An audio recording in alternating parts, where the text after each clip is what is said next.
Holy moly, this is an epic setup. I've got the HONOR Magic V3 foldable phone, I've got the MagicPad 2 tablet, and I've got this, the brand new HONOR MagicBook Art 14 Snapdragon. This is actually very special for a few reasons, including that it's HONOR's first Snapdragon X series powered laptop. And also this is one of, I don't even know, like a few in the world right now, and somehow I've got my grubby paws on it. In fact, look at the box it came in. They haven't even put the name on it yet, it's so early. So a big thank you to HONOR for sending these out for me to play with, and in this video I'm going to walk you through each one, tell you a little bit about them. But there's also something extra I want to show you. HONOR have a proper ecosystem now, and it's kind of amazing. I have a phone, a tablet, and a laptop here, but you've also got smartwatches, earphones, and this ecosystem is all tied together through this MagicRing, which is an incredibly simple way of showing what devices you have, and you can literally drag and drop, say, screen sharing from one device to the other. But I'll come back to all this in a second, because first I actually want to show you around these guys. The HONOR MagicBook 14 Art. As I say, this is the very first laptop powered by a Snapdragon X series chip from HONOR. I want you to answer one thing for me. Where is the webcam? It's certainly not in the usual place. In fact, this has one of the thinnest bezels I've ever seen on a laptop. We're talking 97% screen to body ratio. I think this is really clever. On the side here, with a little press, out pops this magnetic camera, a fully detachable webcam that's hidden away when you don't need it, so great for privacy, great for saving space on the screen and the bezel, but then when you do need it, it just pops onto the top of the screen here, and about a second later, the full HD AI webcam comes to life. I even love the fact that it is reversible. You can literally flip it around so you can show people, well, the back of your desk, whatever you like. But you can use it front or rear facing, whatever you fancy. And of course, being a Copilot Plus PC, we get all the fancy Windows Studio effects, including eye contact. I suppose the only downside is that it does take up some room where otherwise maybe they could have squeezed in a SD card reader. We don't have one, unfortunately. Also, you might lose it. There's a chance of that. It is a little bit fiddly. Just be careful of that. And of course, we don't know about long-term durability. But even so, I absolutely love this. It's innovative, it's different, and so far it seems to be working really well. So as it says on the tin, the Art 14 is a 14-inch laptop. Well, 14.6 inches to be exact, and it weighs just 1 kilogram, which is about 2.2 pounds in old money. For context, the smaller MacBook Air 13 is 2.7 pounds. It's using a magnesium alloy chassis with a titanium keyboard apparently, but unlike a lot of super thin and light laptops, it doesn't feel flimsy. There is a little bit of flex if you press firmly in the center, but it looks good, it feels nice, there's barely any screen wobble, and at its thickest point we're talking just 11.5 millimeters and tapering down to just 10. It only comes in one color, this fairly understated starry gray, which I think looks quite smart. The power button doubles as a fingerprint reader, and in terms of ports, USB-A 3.2 Gen 1s, an HDMI 2.1, and a 3.5mm headphone jack, and on the other side, two USB-C 3.2 Gen 2s, along with that secret webcam. We get a really solid 6-speaker sound system built in, with the speakers flanking the keyboard here, and it supports spatial audio, and you can find options for this and pretty much everything else within HONOR's PC Manager app. Also, have a look at this touchpad. It literally goes right to the front and falls off the edge. And unlike a lot of cheaper laptops that have those diving board design touchpads where it's easier to press down at the bottom and the top, I don't really like that. This is a full haptic feedback touchpad across the whole thing, so you can press it anywhere, it's just the same. And also, we have gestures. You can swipe up on the left side to change the brightness, and also on the right side for the volume, and you get a nice little bit of feedback vibration. You might even be able to hear that. You can actually adjust that in the settings. Altogether, it is a beautifully crafted laptop, and I just can't get over those bezels and how thin this screen is. HONOR call it their full view touch display. So it is a touchscreen. It's also a taller, more squarish 3:2 aspect ratio. It's OLED, we have a 3K resolution, it's 120Hz. Brightness tops out at an impressive 700 nits in HDR. We're looking at 100% DCI P3. However, this aspect ratio means that if you are watching lots of videos and movies on it, you are going to get chunkier letterboxing compared to more typical 16:9 or 16:10 displays. Maybe the best bit though is they've borrowed from their phones and tablets and given this a 4320Hz PWM dimming rate. And it goes a long way in reducing eye strain, particularly for OLED screens and particularly at lower brightnesses. For some people, this could be reason enough to buy one.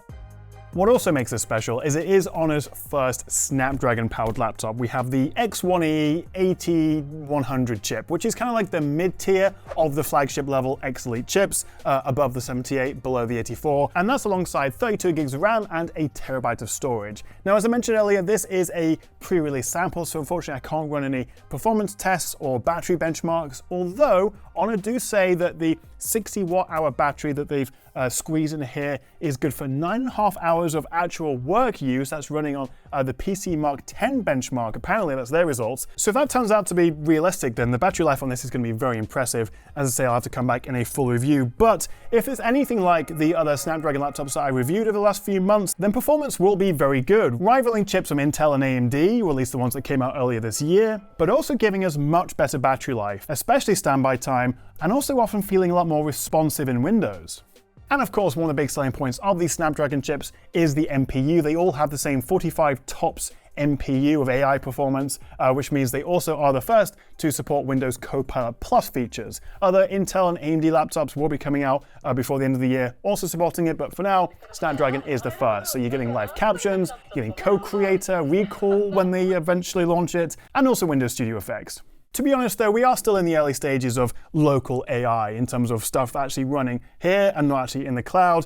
It's more about future-proofing and also more about trying to offload what otherwise the CPU or the GPU would use onto the NPU, and as more hardware comes out, then developers will optimize more of their apps and features to take advantage of the NPU. Hopefully these will get even better and better as AI is really tapped into. The downside, of course, with the Snapdragon chips is app compatibility. Being built on an ARM architecture rather than a traditional x86 Intel or AMD, not every app will run or run well. The vast majority will, and actually some that are well optimized for these chips will run even better, but you can't guarantee it. So for some people, that will put you off buying a Snapdragon laptop at least right away. We are in a bit of a transition period. But if you're confident the apps you're going to use will run well on this, then this HONOR MagicBook 14R is definitely worth considering. This is one of the nicest laptops I've used all year.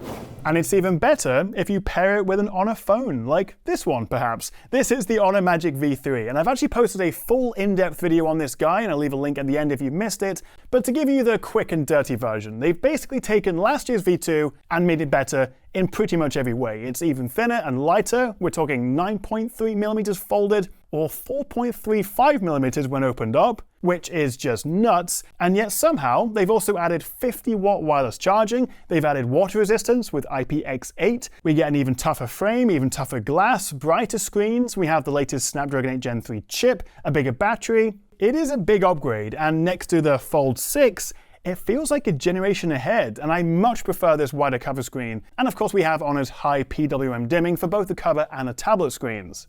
They've also upgraded the cameras with a big jump in resolution for the telephoto, now offering a 3.5 times optical zoom. We also have their AI portrait engine, and like their Honor 200 Pro that launched recently, we have these 3 Studio Harcourt portrait modes on the V3.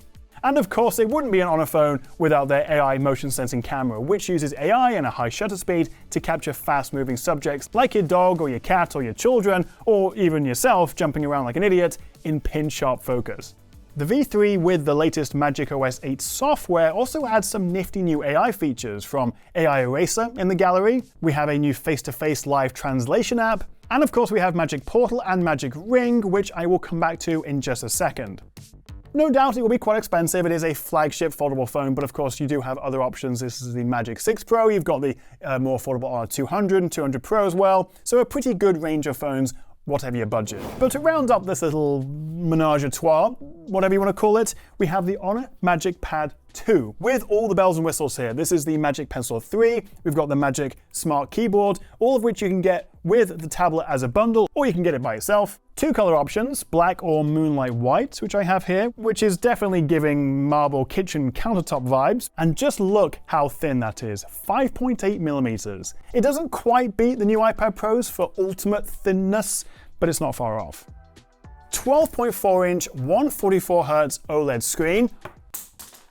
That was close. Also tops out at 1600 nits of brightness, and like the phone, like the laptop, we also have a high PWM dimming rate, 4320Hz again. And then inside we have the Snapdragon 8S Gen 3, which is their latest kind of upper mid-range chip. It's not as fast as the 8 Gen 3, but it does allow Honor to keep the price down a little bit. But, the main reason I wanted to make this video today is to show what happens when you actually invest in the HONOR ecosystem, because I actually made a video just a couple of weeks ago about Apple versus Samsung, who had the best ecosystem, although I did make a mistake there because it turns out Samsung also make tanks and build buildings and hospitals and everything under the sun, although it's not strictly tied within the same ecosystem of consumer tech. But anyway, I was comparing Apple and Samsung because for most people these are considered the two big ecosystems, right? The big two families of products. But since spending some time with these guys and with HONOR's relatively new MagicRing and HONOR Share, color me impressed. This is really, really good. And I showed you this at the start, but this is HONOR's MagicRing, and it shows your little HONOR family,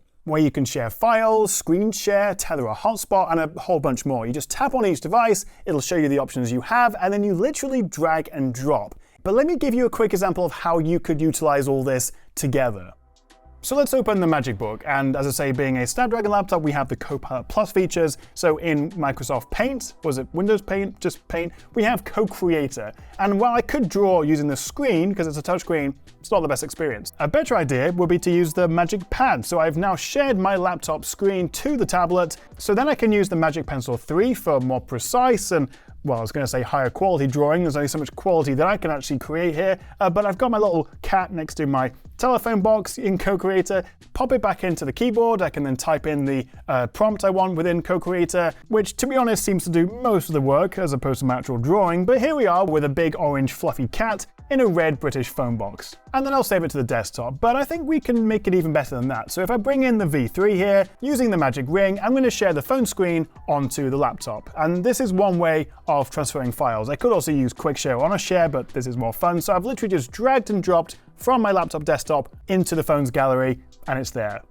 So now it's on my phone. I can then open it up into its full foldable glory. I can tap the AI eraser tool and just make a few tweaks. I quite like the Big Ben there, but it maybe distracts a bit. Also this text, the AI never does text very well, so let's try and get rid of that as well. And so using the AI eraser tool within the gallery app, which to be fair, I could also have done on the tablet, I've cleaned it up a little bit. And then to finish things off, I can long press, drag it to the edge of the screen using Magic Portal, drop it on Instagram, and post it. Bob's your uncle and Whiskers Meowington's your aunt. Got my V3 here, let's drag the screen mirroring over to the laptop. There is a small amount of delay, but it's still absolutely usable. And I love the fact that if I open the V3 up, you get the full tablet screen on the laptop. That is very nifty. Now, I mentioned the AI eraser tool earlier when I was talking about V3, but with screen mirroring using MagicRing, I can also do this all on the laptop screen if I want, or indeed even the MagicPad tablet. And then once my photo is ready, I can literally drag and drop it onto the desktop and it will copy it across. And look at this, I am mirroring my phone screen to both the laptop and the tablet at the same time. And as it says on the tin, the MagicBook Art 14 Snapdragon, we get all the Windows Copilot features. And for me, having the tablet with the laptop makes the most sense for extending my desktop space. But it also means I could use the pen with Co-Creator on the tablet and then continue to use Copilot on the laptop or whatever else. And unlike a traditional point-to-point connection, the HONOR MagicRing allows multiple devices on the same account to automatically connect with low power consumption. And also with HONOR's AI-enabled MagicRing, you're getting all the benefits of the different platforms, including Google's Gemini and Windows Copilot, across different devices. I can also drag the photography service over to either the laptop or the tablet, and then take a photo using the phone's camera, tap the checkbox, and it's automatically saved on the other device. So that just gives you a little taste of what you can do with MagicRing, HONOR Share, and just utilizing the whole HONOR family. Of course, you don't have to buy all of this, it does get quite expensive, but like with any ecosystem, you can maybe just start with a phone. Doesn't necessarily have to be a folding phone, and then, expand from there. And if you do fancy checking out any of these things, the MagicBook Art 14, the Magic V3, or the MagicPad 2, then I will leave links in the description below. Any questions at all? Drop a comment. And if you did find this video useful, then a cheeky like and subscribe would be fantastic. Thank you so much for watching, guys, and Whiskers Meowington and I will see you next time right here on the Tech Chat.